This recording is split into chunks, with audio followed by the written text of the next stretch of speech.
Hello and thanks for joining us on ABN News. I am Stanley Ofer. Now the headlines. President Muhammadu Buhari has ordered the military to suspend operations in Niger Delta for 2 weeks to create a window for dialogue with militants. Governor Ifeanyi Okowa of Delta State has condemned the actions of militants currently destroying oil installations in Niger Delta area of Nigeria. An AP tally suggests Hillary Clinton has clinched the Democratic nomination for U.S. President after reaching the required number of delegates.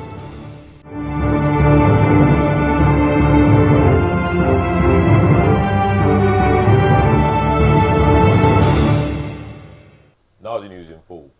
President Muhammadu Buhari has ordered the military to suspend operations in the Niger Delta for 2 weeks to create a window for dialogue with militants.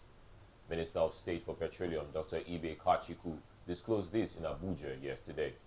According to him, the federal government is determined to explore the dialogue option with a view to restoring genuine peace in the region, where oil production has been significantly hurt by activities of the Niger Delta Avengers, NDA, in the last 2 months.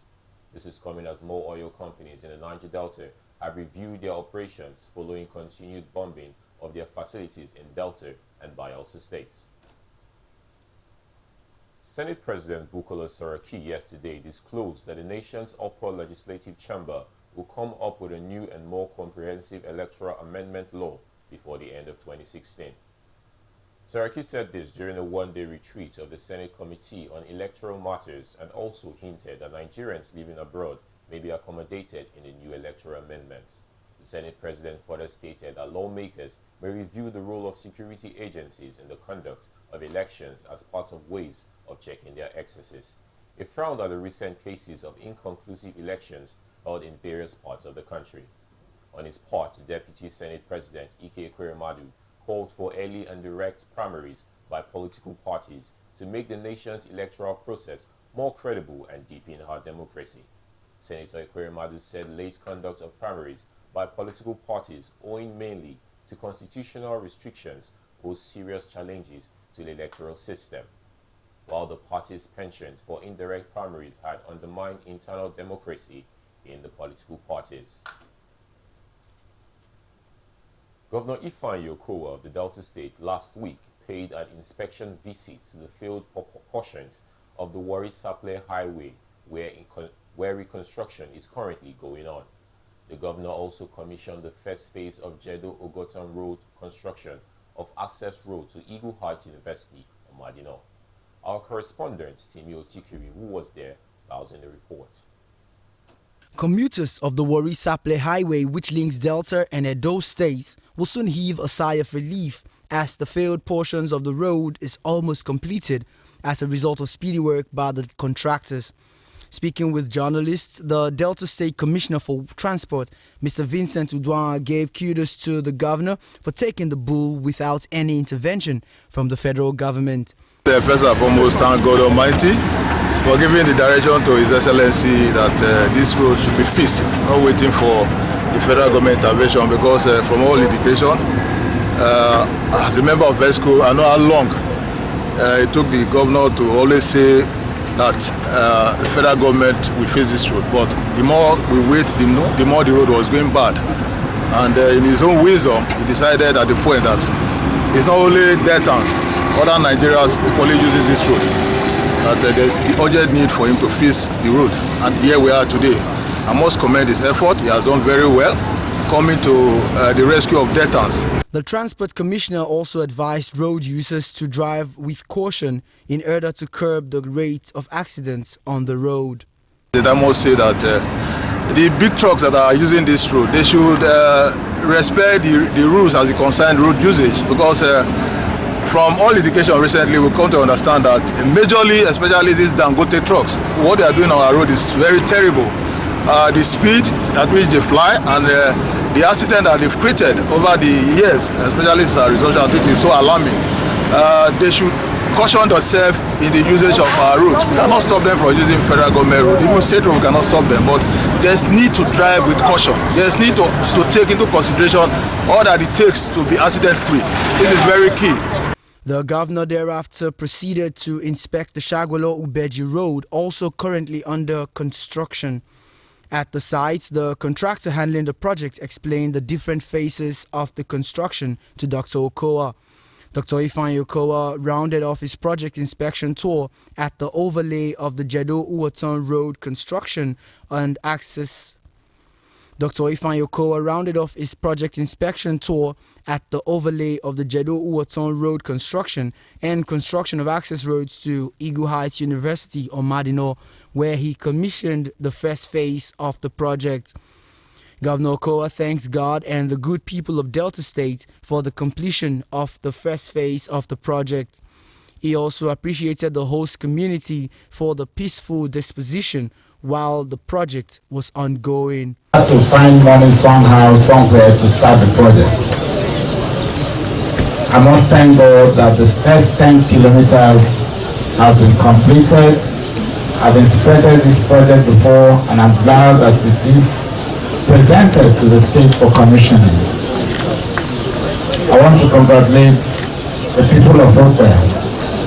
I want to congratulate the Commissioner for Works. At least now he can go home freely and be welcomed at home.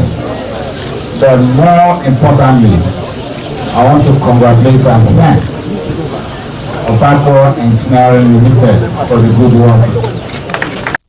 The Oroje of Okwe's Royal Majesty Orue I, Major General Felix Mujakbero, praised Governor Okowa for the landmark project, calling him a governor who listens to the voice of the people. I want to tell you people that our governor is a listening governor. So we have to thank him so much. Okwe people have reason to say we are very, very grateful. The chairman of Okwe Local Government, Chief Honorable Godwin Ejire, commended Senator Ifeanyi Okowa for the project and also stressed that the road will contribute economically, socially, and otherwise to those living in that access. The road is going to contribute both economically, socially, and otherwise towards our brothers and sisters living around these houses. Timi Otikiri reporting for ABN News. The United Nations High Commissioner for Refugees on Monday warned the Nigerian government against returning the people of Borno and Yobe states back to their homes, that the states were not yet safe.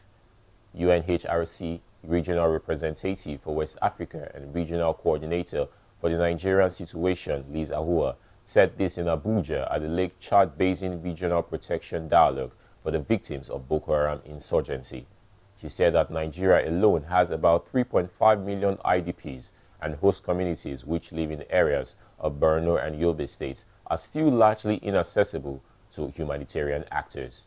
Liz Ahua said the Boko Haram insurgency and spillover in Cameroon, Niger, and Chad had led to the loss of thousands of lives and massive displacement of over 2.7 million people in the region and affected the lives of over 20 million persons in the country, as about 60% of the affected population were children and 20,000 of them were unaccompanied.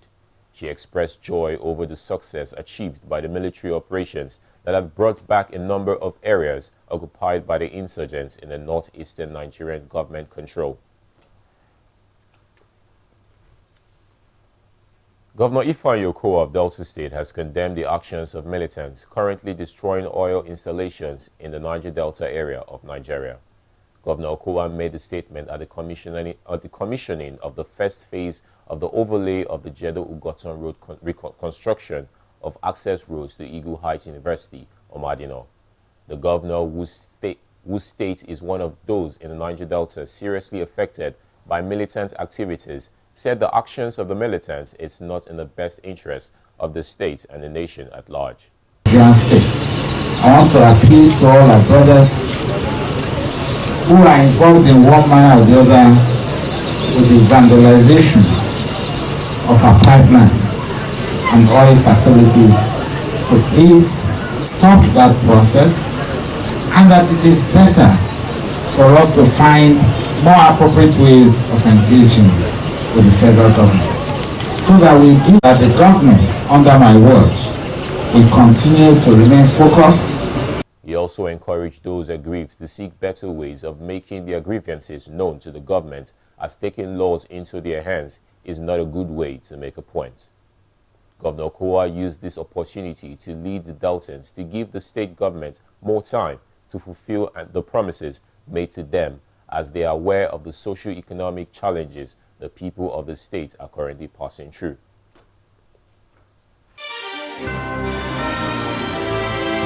And now on some business news.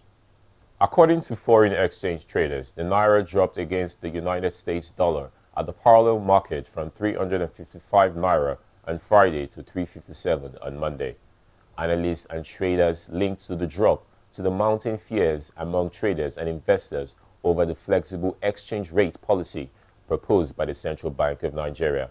They said the continued delay by the CBN in releasing the blueprints for the planned flexible exchange rate policy was fueling hoarding and speculation in the forex market. The CBN's Monetary Policy Committee had 2 weeks ago announced plans to adopt a flexible exchange rate. The governor of CBN, Mr. Godwin Emefiele, said the blueprint for the proposed policy would be released soon. The delay has, however, caused the stock market to record huge losses after recording landmark gains following the announcement of the plan to adopt the policy. The local currency retreated to 350 to the dollar on the parallel market on Thursday from 360 the previous week. The Naira had weakened shortly after the CBN's Monetary Policy Committee announced plans for new exchange rate policy 2 weeks ago, but strengthened when the details of the new policy were delayed. The global oil benchmark Brent crude rose as much as 2% on Monday as Nigeria's oil industry reeled from crippling attacks that have pushed output to its lowest level in more than 20 years. The uptick in oil price is coming at a time Iran, which is engaged in a battle for market share in a bid to regain customers after years of curbed oil sales that crippled its economy, is ramping up its productions and exports. Output of Nigeria's Bonny Light crude has fallen by an estimated 170,000 barrels per day, following recent attacks in the pipeline infrastructure, industry sources said on Monday. Total crude production has fallen by more than 500,000 BPD in a country that was once Africa's biggest oil producer. Supply outages from elsewhere, including Canada, Libya, and Venezuela, are also forcing United States refiners to draw more from domestic crude stockpiles.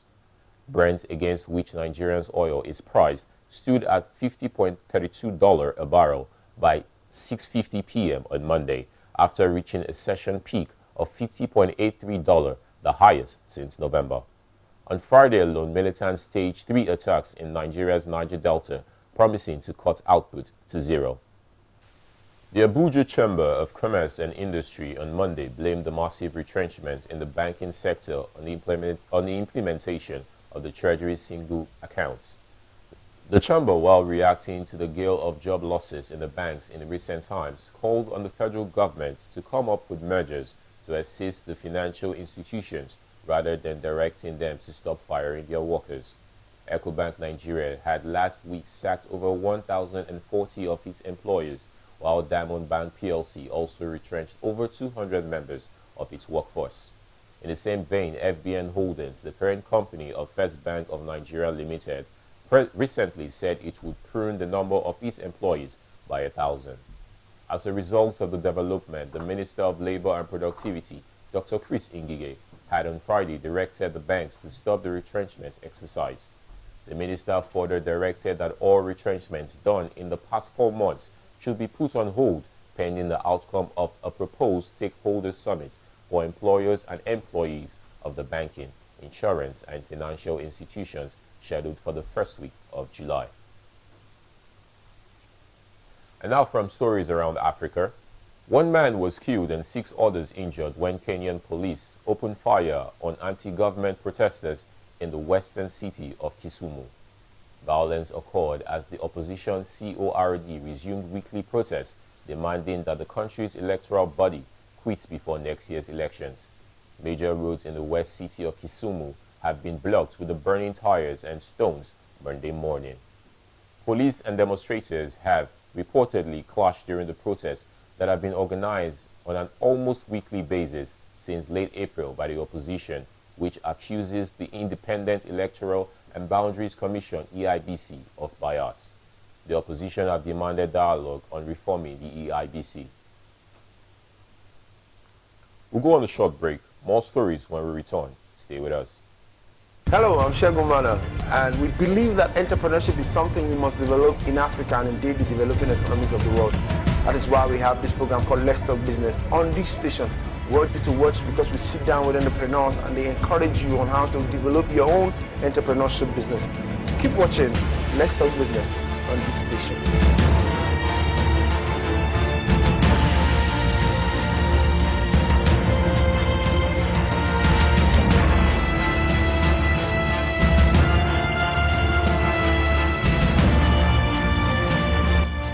Imagine Africa. Let's Talk Business showing on the station. In the United States, an AP tally suggests Hillary Clinton has clinched the Democratic nomination for U.S. president after reaching the required number of delegates. The count puts Mrs. Clinton on 2,383, the number needed to make her the presumptive nominee. She will become the first female nominee for a major U.S. political party, but rival Bernie Sanders said Mrs. Clinton had not won as she was dependent on the sub-delegates who could not vote until July's party convention. AP said late on Monday night that Mrs. Clinton reached the threshold with a big win in Puerto Rico and a burst of last-minute support from superdelegates. Superdelegates are party insiders who can pledge their support for a candidate ahead of the convention but do not formally vote for them until the convention itself. Officials say a car bomb attack targeting a police bus has killed at least 11 people in central Istanbul. According to reports, the explosives were remotely detonated as the vehicle passed through the busy Vesnasila district at the morning rush hour. Violence in Turkey has escalated recently as a result of tensions with Kurdish separatists and the conflict in neighboring Syria. The explosion happened near the city's historic Bayazit Square neighborhood, a major tourist attraction. Istanbul's governor Vasip Sahin said 4 civilians and 7 police officers were among the dead. He added that some 36 other people were injured. No group has claimed the attack. And that's the size of our bulletin for today. But before we go, another quick look at our headlines. President Muhammadu Buhari has ordered the military to suspend operations in the Niger Delta for 2 weeks to create a window of dialogue with militants. Governor Ifeanyi Okowa of Delta State has condemned the actions of militants currently destroying oil installations in the Niger Delta area of Nigeria. An AP tally suggests Hillary Clinton has clinched the Democratic nomination for U.S. president after reaching the required number of delegates. Thanks for staying with us. I'm Stanley Affair. Do stay tuned for more programs on this station. Bye for now.